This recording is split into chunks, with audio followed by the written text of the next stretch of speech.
Bem-vindos ao BaldoCast, o podcast do André Baldo, e aqui nós falamos sobre psicologia, filosofia e mitologia em um podcast rico em conteúdo e profundidade para ajudar você a mudar a sua mente e compreender melhor o mundo e a si próprio.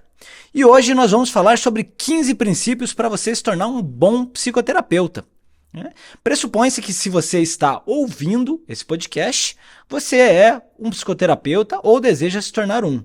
Mas mesmo que você não seja, que você seja leigo no assunto, tenha certeza que muitos dos princípios que você vai aprender aqui hoje vão ser úteis para você aplicar na sua vida pessoal e transformar a sua mente, ajudar você a ter melhores decisões, melhorar suas relações e ter também um melhor gerenciamento emocional.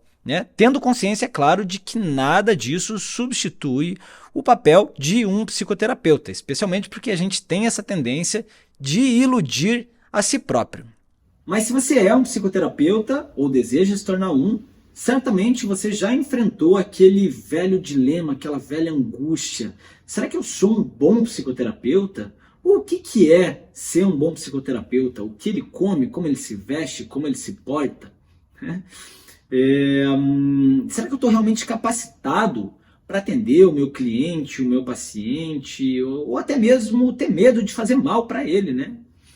E aqui nós vamos falar sobre 15 princípios que configuram um bom psicoterapeuta, seja qual for a abordagem que você exerça. A gente vai falar aqui majoritariamente da abordagem junguiana, tendo em vista que eu sou um psicoterapeuta junguiano, mas também a gente vai trazer aqui também princípios que estão presentes em outras abordagens, mas que vão te auxiliar a ser um bom psicoterapeuta como um todo. Vamos trazer os conceitos como tripé analítico e muitos outros que permeiam outras abordagens. Então, tenha certeza que se você ouvir esse podcast até o final, eu te asseguro que você vai ter uma base muito mais sólida para saber o que é preciso ser feito para se tornar um bom psicoterapeuta, recebendo aqui conhecimentos e informações para que possa melhorar o seu processo dentro da psicoterapia, seja qual for a sua abordagem, trazendo mais segurança para os seus atendimentos e certamente também melhores resultados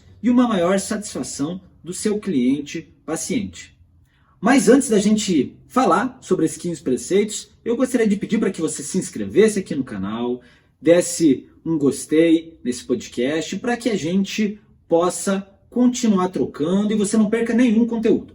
Feito isso, eu gostaria de começar falando da minha experiência inicial como psicoterapeuta. Eu fui cheio de inseguranças, cheio de dúvidas, ainda que eu seja um cara muito intelectual, que eu tenha buscado estudar, me capacitar dentro do que eu considerava adequado. Naturalmente, como toda primeira experiência, a gente chega inseguro. E essa insegurança vai persistir, até onde eu escuto ouvindo terapeutas muito mais velhos e com muito mais experiência do que eu, que embora reduza, essa insegurança ela persiste até o final da nossa carreira. Isso é bom, porque um psicoterapeuta inseguro vai buscar validar mais o que ele pensa, vai buscar mais informações, vai buscar mais conhecimento. Quando aquele que já se sente absolutamente seguro e sabendo tudo o que precisa ser conhecido, ele não vai buscar se aprimorar. Então a insegurança ela é boa em algum nível. E foi justamente isso, essa insegurança me levou a buscar mais conhecimento, solidificar o meu trabalho, melhorar, embasar, buscar em outras abordagens. Então eu sou psicoterapeuta junguiano, formado em psicologia analítica junguiana, mas eu também fiz especialização em psicologia positiva, fui fazer formações em psicoterapia breve e análise bioenergética, fui procurar conhecimentos dentro das terapias cognitivas, das terapias comportamentais, e tudo isso enriquece o nosso trabalho, como se nós estivéssemos tendo mais armas, mais ferramentas ao nosso dispor. Mas antes da gente falar de algumas dessas ferramentas ou de alguns desses princípios, eu queria que a gente olhasse para o que significa terapia, o que é terapia e o que é psicoterapia. São coisas diferentes? Então, terapia vem do grego terapeia, que significa prestar cuidados médicos, tratar. Toda terapia, é um método que busca descobrir causas e sintomas de problemas físicos, psicológicos ou psicossomáticos, oferecendo a isso um tratamento adequado, buscando tratar a doença, mas também preservar e promover a saúde e o bem-estar do paciente ou do cliente.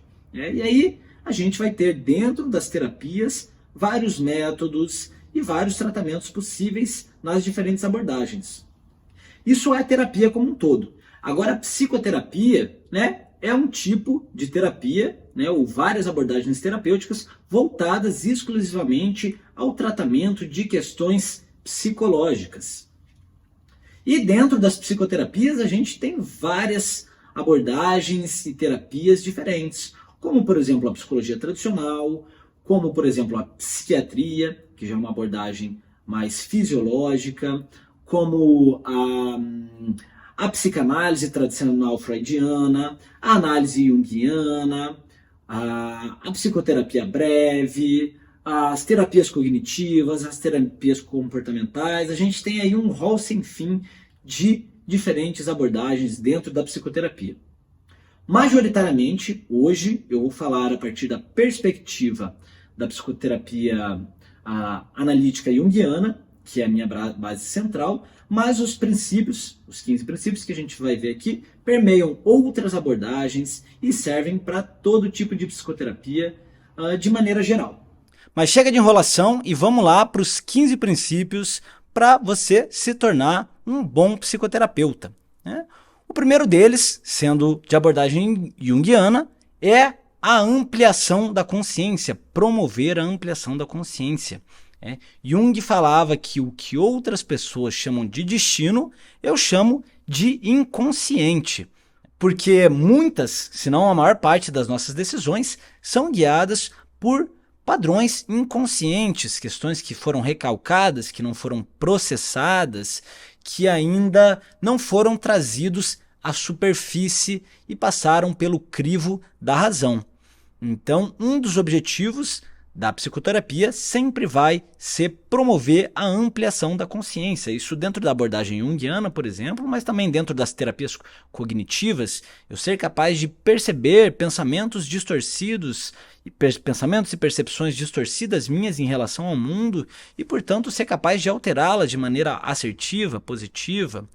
Dentro das terapias comportamentais, eu perceber padrões de comportamento ou gatilhos que despertam determinados padrões de comportamentos nocivos e, então, eu ser capaz de, a partir dessa consciência, mudá-los, substituí-los por outros padrões, fazer alterações conscientes no meu caminhar nesse mundo.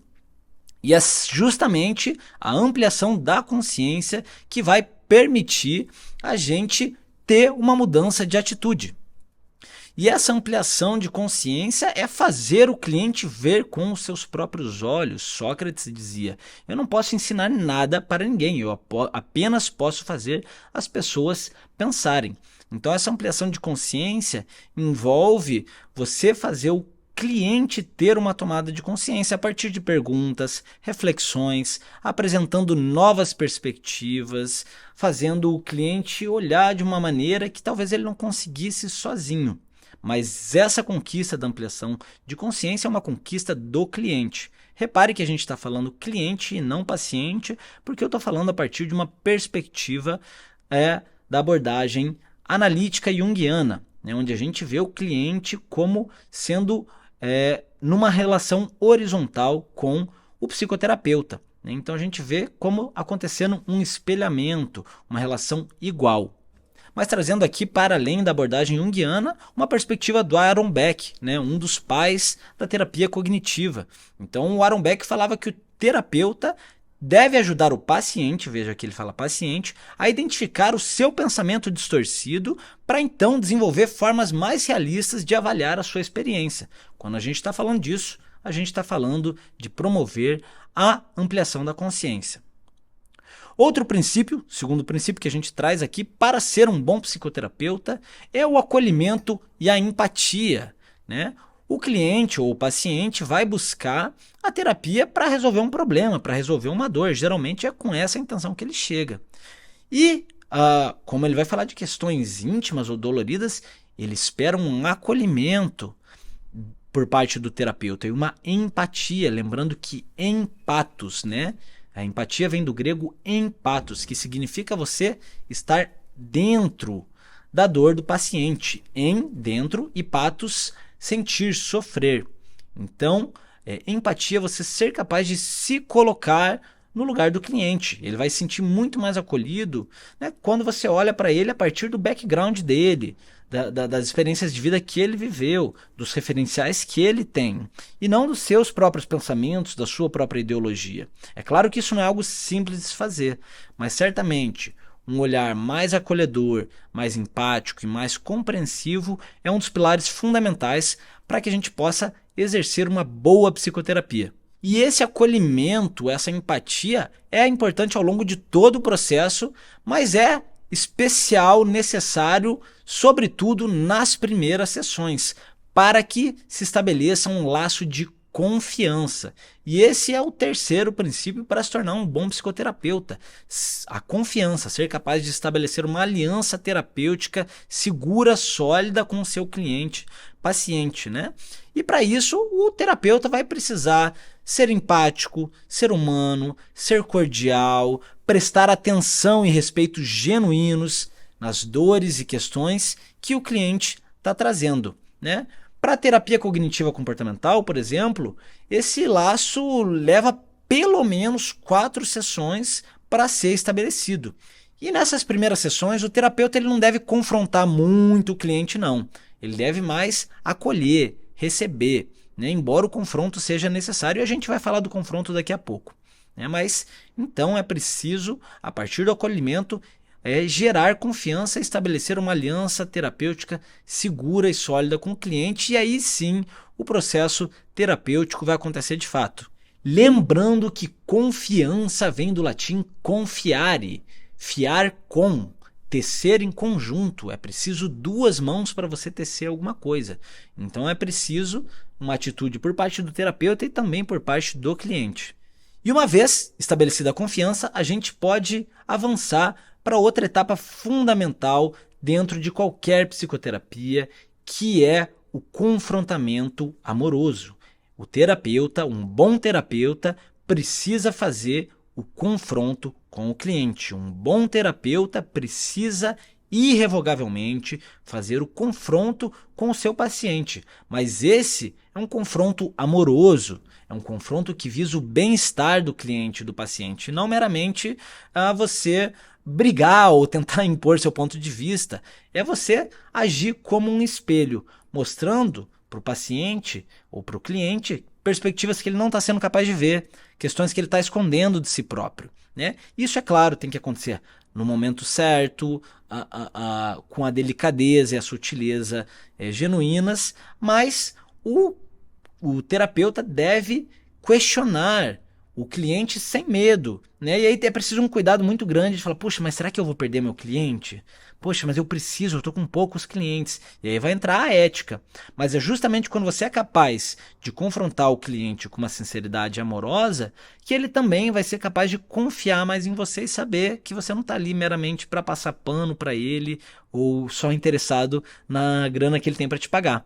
E uma vez que acontece esse confronto, a gente pode falar também de outro princípio, o 5º princípio que eu estou trazendo aqui. Lembrando que eles não precisam acontecer nessa ordem, eu estou trazendo 15 princípios que eu elenquei e julgo ser importante para ser um bom psicoterapeuta, que é o princípio de você tirar o cliente de uma condição de vítima e responsabilizar ele por aquilo que acontece na vida dele. É claro que, obviamente, nós vivemos num mundo injusto, que acontecem inúmeras injustiças, nós somos vítimas de inúmeras injustiças. Eu tenho várias na minha vida que eu tenho vontade, às vezes, de olhar para Deus e falar, porra, cara, que merda é essa? O que é que tá acontecendo? Né? Quem que nunca se sentiu injustiçado perante a vida? Mas é preciso compreender e fazer o cliente compreender que esse papel de vítima não vai resolver os problemas dele, ainda que ele seja uma vítima de fato.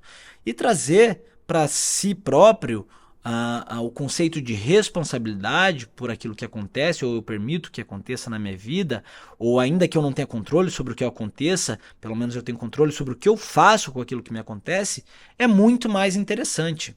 E vale lembrar que o cliente está muito longe de ser bonzinho. A gente não pode olhar para o cliente como sendo bonzinho. Inclusive, clientes que eu olhei e falei, meu Deus, mas como esse cara é bonzinho, ele tem um jeito tão bonzinho, se revelaram pessoas assim com questões muito monstruosas dentro de si. Abusadores, pessoas com tendências homicidas, né? Então lembrar que não existe alguém que nós não somos bons ou maus. Nós somos bons e maus. E quando eu olho para esses clientes com histórico de abuso, no sentido de serem abusadores ou de terem tendências homicidas, eu tenho que olhar e reconhecer que essa capacidade de fazer o mal existe dentro de mim também. E que eu preciso reconhecer isso, para que isso não me tome de assalto, né? Então, quando a gente olha para o cliente e reconhece que ele não é bom e nem mal, mas que é ambas as coisas, eu também preciso olhar para mim e reconhecer isso. Que eu também sou bom e mal. Eu possuo dentro de mim a capacidade de ser bom e mal ao mesmo tempo. E aí eu tenho capacidade de escolher.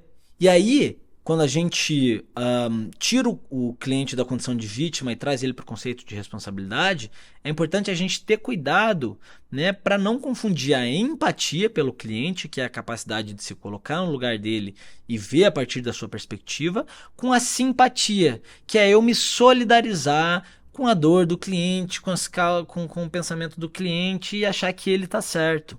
Né? Eu comprar o lado dele. Não, eu preciso questionar o lado dele. Eu preciso fazer o confronto. Claro, visando o bem-estar dele, né? Mas sem assumir de que ele está certo ou de que o lado dele é correto. E aí, quando a gente faz o cliente se confrontar consigo mesmo, é um processo muito difícil para ele. Confrontar a si próprio ou ao mundo é algo assustador, é algo aterrorizador. Então aí vem também uma outra função do psicoterapeuta, que é o sexto, sétimo e o oitavo princípio que eu estou trazendo aqui. O primeiro deles é a valorização e o encorajamento do cliente ou do paciente. Você ser capaz de reconhecer e ajudar o cliente a reconhecer os seus pontos fortes, as suas virtudes, as suas potencialidades, aquilo que ele já fez de bom, aquilo que ele tem de bom, e encorajar ele a desenvolver, aprimorar e utilizar essas forças de caráter que ele tem ao seu dispor. Dá ao cliente um senso de pertencimento, de segurança. Ele deve se sentir seguro dentro do ambiente terapêutico, ele deve se sentir valorizado, ele deve se sentir reconhecido. E tem que ser um reconhecimento sincero, genuíno. Todos nós, sem exceção, temos dentro de si, de nós próprios, forças de caráter, virtudes. Ninguém, nem o pior dos seres humanos, eu não gosto de utilizar esse termo, vai ser completamente imperfeito, vai ter dentro dele uma virtude, uma força de caráter, ao menos em potência. Então o terapeuta deve ajudar o cliente a reconhecer que ele possui capacidade e recursos próprios para modificar a situação que ele está inserido. E uma vez que ele reconheceu isso, né, poxa, eu tenho essas potencialidades, mas como é que eu uso elas ao meu favor?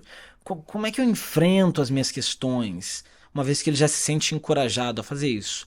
E aí vem outro princípio para ser um bom psicoterapeuta, que é a capacidade de você instrumentalizar o cliente, né, ou o paciente. Você ser capaz de ensinar práticas que promovam a ampliação da consciência, como ele fazer um journaling, um diário pessoal, um registro de pensamentos disfuncionais, aprender a meditar, ter técnicas de relaxamento de estresse, dele saber aliviar a ansiedade dele, ensinar técnicas de gerenciamento emocional, dele ser capaz de identificar as próprias emoções e direcioná-las assertivamente, ou ao menos não ser tomadas por elas, ensinar ao cliente habilidades sociais, especialmente para clientes que sofrem com fobia social ou dificuldades de relacionamento, técnicas expressivas para que ele possa expressar os afetos que atravessam ele, dar vazão à sua libido. Então essa capacidade de instrumentalizar o cliente é fundamental no processo psicoterapêutico, né? E, sobretudo, o terapeuta deve validar essas técnicas, antes de tudo, em si próprio, né? Ele aplicar nele mesmo.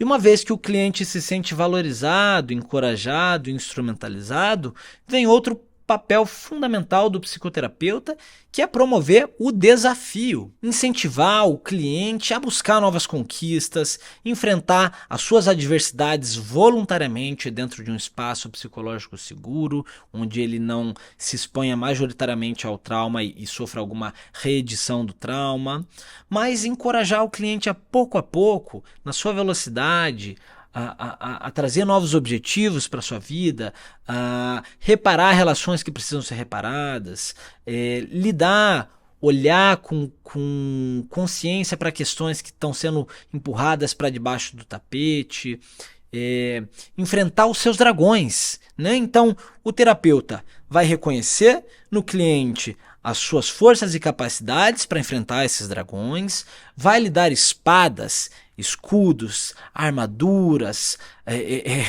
cordões mágicos, feitiços, para que esse cliente possa enfrentar os seus dragões e vai encorajar ele, desafiar ele a ir para o combate, né? O bom combate, que é aquele combate que acontece dentro de si próprio, ainda que muitas vezes se dê através de questões externas. Eu sei que é bastante coisa, eu sei que são, né, a gente já chegou aqui na metade, 8 princípios dos 15 que eu me dispus a falar. Você pode ouvir nesse podcast, né, apertando o botão do pause, fazendo anotações, pegando um caderninho, refletindo, ponderando um pouco mais e aí dando sequência a ele, né? Então aqui já foram 8 princípios. Espero que você esteja conseguindo assimilar isso bem, né? Inclusive, se você discorda de algum deles, se você gostaria de incrementar algum deles, por favor, comenta aqui para mim, que isso é muito rico, inclusive para o meu processo, né? E o 9º princípio, fundamental para você ser um bom psicoterapeuta, é você ser capaz de estabelecer limites, né? E para isso é preciso que você saiba reconhecer os seus próprios limites. Muitas vezes vem clientes querendo saber da minha vida pessoal, né? Quando eu julgo que é conveniente falar, que eu acredito que vai trazer algum benefício, eu trago. Quando eu acho que é uma curiosidade desnecessária, eu falo, mas por que você quer saber disso? O que você imagina? Né? O que tem em você que leva a ter interesse em saber disso? Qual a questão que te atravessa que leva a ter curiosidade por isso? Né? Ou saber se eu me sinto confortável de falar. Se eu não sentir, eu não tenho a mínima obrigação de falar sobre isso, né? Eu vou tratar isso com o meu terapeuta, né? Com o meu psicólogo, com o meu analista. E é preciso saber, né, não só impor limites para o cliente, mas também saber impor limites consigo mesmo. Então, saber impor limites com o cliente é saber o que você permite que ele fale ou não fale. É claro que dentro de um ambiente terapêutico a gente pressupõe que a gente pode se falar de tudo, mas tem respeito nessa fala? Tem temas que talvez você não queira abordar? Estabelecer limites de horário, né? Peraí, então a gente está se comprometendo aqui a estar semanalmente nesse horário e eu preciso que você cumpra, né, com esse acordo, estabelecer acordos com o cliente. Isso é fundamental, acordos para você iniciar o processo terapêutico. Também tem clientes, por exemplo, por eu ser uma pessoa relativamente conhecida, tem clientes que me mandam mensagem no meu Instagram e sobre questões pessoais minhas e esperam que eu responda lá e ficam chateados se eu não respondo eles lá. Eu falo, peraí, o nosso acordo é aqui, nesse horário, ao longo da semana, a gente vir e conversar sobre as suas questões. Eu não estou me predispondo e nem vou permitir que aconteça que você espere que eu te dê uma resposta fora do contexto terapêutico. Claro, tudo isso comunicado com muito amor, com compreensão e com sinceridade e humildade amorosas, né? Mas é preciso impor limites em qualquer relação que seja, para que seja uma relação saudável, né? Outros limites, os teus limites internos. Por exemplo, eu lido com abusados e abusadores, né? E eu vejo ali até onde o limite que é saudável para mim ir, né? Eu tenho um interesse muito grande em compreender a questão do mal. Até onde a maldade humana pode ir, né? O que é a maldade humana? Será que para essa pessoa é uma maldade, né? É porque isso existe dentro de mim. Mas, por exemplo, uma questão que é muito difícil para eu lidar é a questão do suicídio, Eu atendo pacientes com ideação suicida, com histórico de tentativas de suicídio, mas por eu já ter sofrido na minha família 4 suicídios, incluindo a minha mãe e o meu irmão, inclusive recentemente, há menos de um ano, cara, muitas vezes isso me desestabiliza. E eu preciso saber até onde eu posso ou não posso ir. Por exemplo, tem um cliente que eu atendo, que eu atendia socialmente, eu faço alguns atendimentos sociais, que tem um quadro gravíssimo de esquizofrenia, com um histórico de tentativas de suicídio, e ele não está com esperança de resolver a própria vida. E a gente estabeleceu alguns acordos. Eu falei, olha, eu me predisponho a fazer o processo terapêutico contigo, né, desde que você se predisponha a cumprir com as atividades que a gente estabelecer aqui dentro desse contexto. Ele não estava cumprindo com as atividades nenhuma, atividades básicas, por exemplo, de arrumar a cama enfim. Não vou entrar em pormenores, mas as questões básicas, os acordos básicos não estavam sendo cumpridos e ele estava sendo muito sincero comigo de falar, olha, eu só estou esperando a minha mãe falecer para eu cometer suicídio, porque é um acordo que eu tinha feito com ela de não fazer nada enquanto ela estivesse viva. Eu, com o histórico que eu tenho relacionado a suicídios, eu não tenho estrutura moral, psicológica, eu não tenho estrutura psicológica para ver um suicídio simplesmente esperando para acontecer.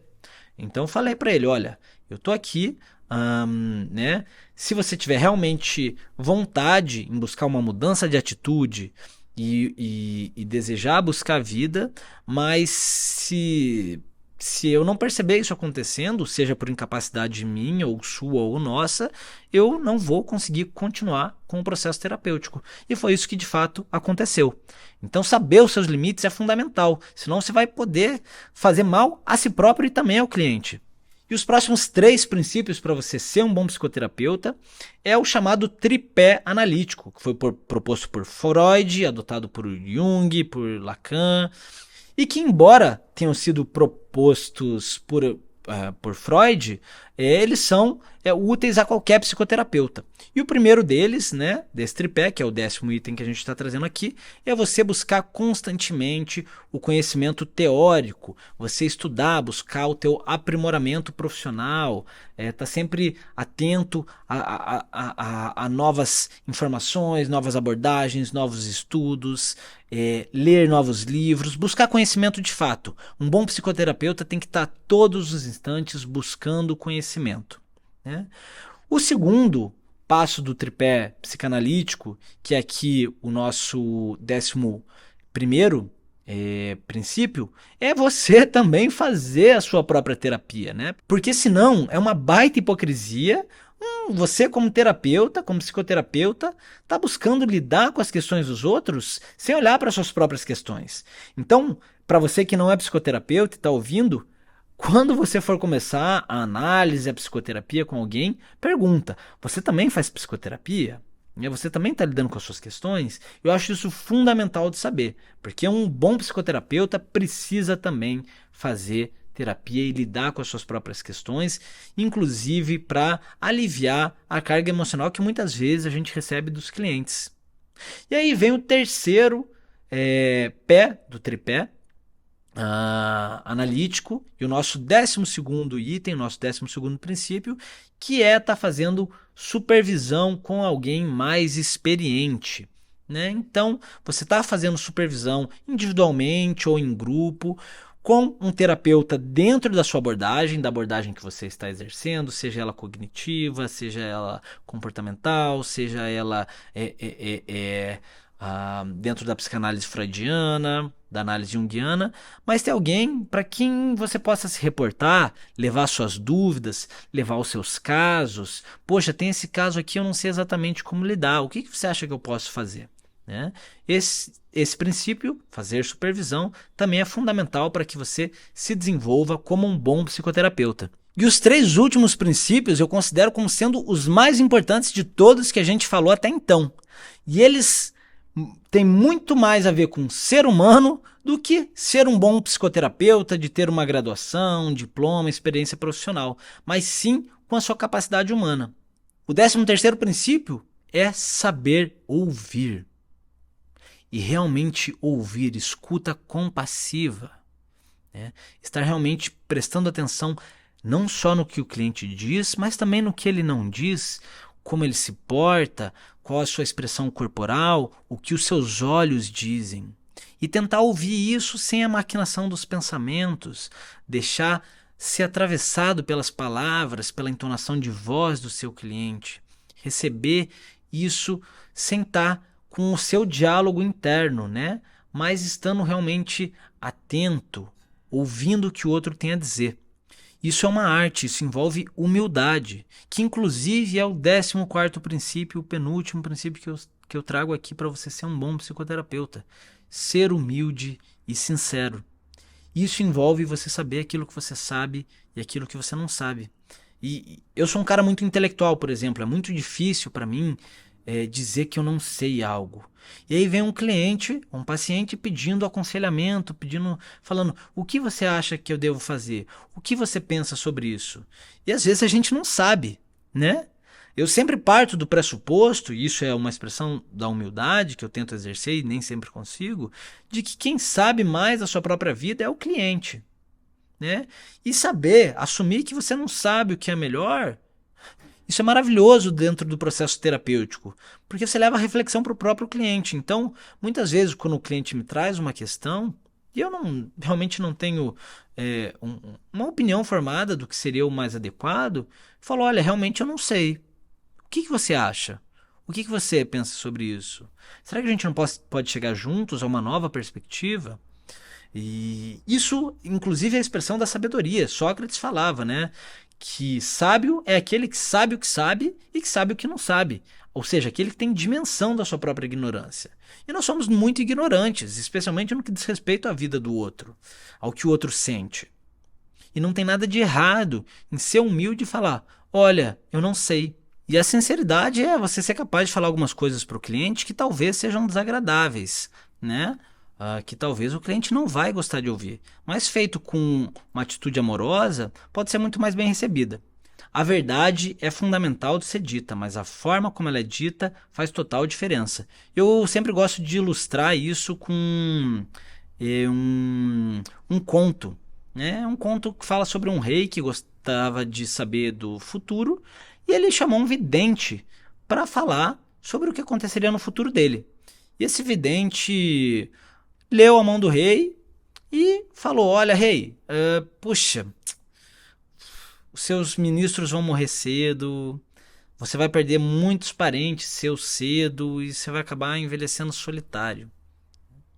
O rei ficou possesso de ouvir um ultraje daquele e falou: o quê? Eu não. Eu me recuso a aceitar isso. Esse vidente está mentindo, mandem prendê-lo. Mandou prender o vidente e chamou outro vidente. Esse vidente, igualmente renomado, leu a mão do rei e falou: meu rei, o senhor vai ter uma vida longeva. Que coisa boa! Você vai viver muito mais do que todos os seus ministros e integrantes do seu reino. Você vai viver muito mais do que todos os seus parentes. Você vai ter uma vida próspera, longeva. Isso é uma coisa muito boa.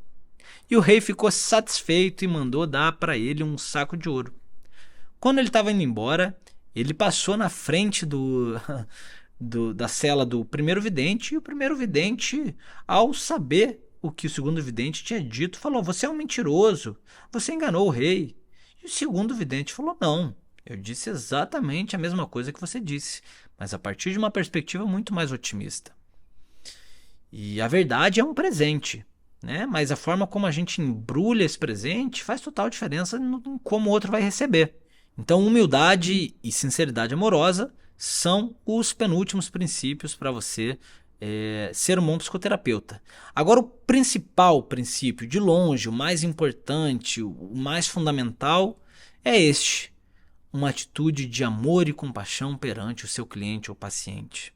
Se você não tiver isso, você pode ser o terapeuta com o maior grau de conhecimento, com as melhores formações, com os maiores diplomas, tendo estudado nas melhores universidades, com os melhores professores, conhecer todas as técnicas. Se você não tiver uma atitude sincera de amor e compaixão perante o seu cliente, você vai ser um péssimo psicoterapeuta, né? Ou nas palavras de Carl Gustav Jung, Domine todas as técnicas, conheça todas as teorias, mas de frente para uma alma humana, seja apenas outra alma humana.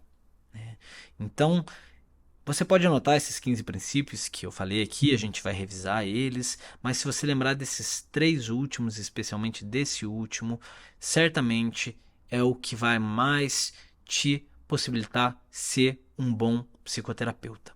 Ou seja, para ser um bom psicoterapeuta, pressupõe-se que antes você seja um bom ser humano. E esses são os 15 princípios para você ser um bom psicoterapeuta, na minha visão, na minha curadoria.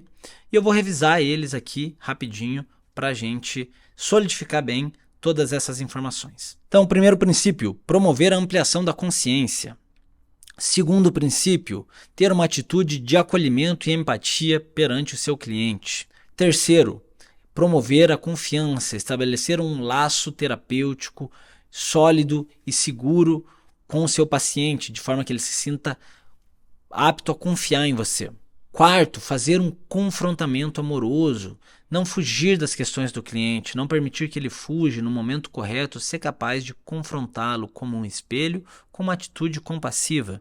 E aí tirar o cliente da condição de vítima, né, e trazer ele para a condição de responsabilidade perante aquilo que acontece na própria vida. Valorizar o cliente, fazer com que ele seja capaz de reconhecer e cultivar as suas forças de caráter, as suas virtudes, as suas qualidades, as suas potencialidades.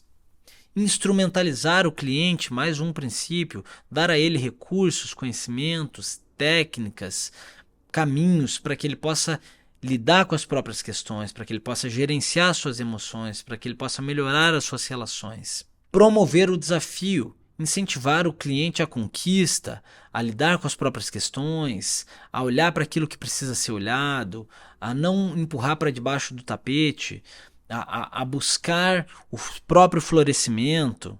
Saber impor limites, outro princípio fundamental, o 9º princípio que foi trazido aqui, limites dentro da relação terapêutica, mas saber também os seus próprios limites internos para conseguir lidar com as questões do cliente. Tem questões que a gente não vai estar apto a lidar, e tudo bem.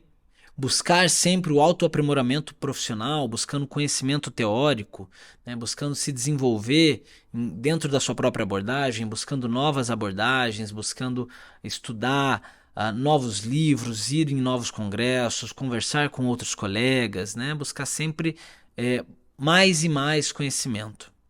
Outro princípio fundamental, né? Fazer a terapia. Um bom terapeuta precisa estar fazendo terapia, né? Um bom terapeuta precisa lidar com as suas próprias questões dentro de um contexto terapêutico, com outro psicoterapeuta. Fazer supervisão, né? Ter um grupo ou alguém com mais experiência a quem você possa levar os casos que você atende, para quem você possa se reportar para quando você tiver dúvida sobre qual seria a melhor atitude a ser tomada dentro do contexto terapêutico. E aí, por fim, as 3 atitudes mais importantes que dizem muito mais respeito a ser humano do que ser um terapeuta, que é saber ouvir e ouvir o que também não está sendo dito, né? Ter uma atitude humilde e sincera perante o seu cliente e paciente, assumindo o que você sabe, o que você não sabe e falando sempre a verdade com amorosidade.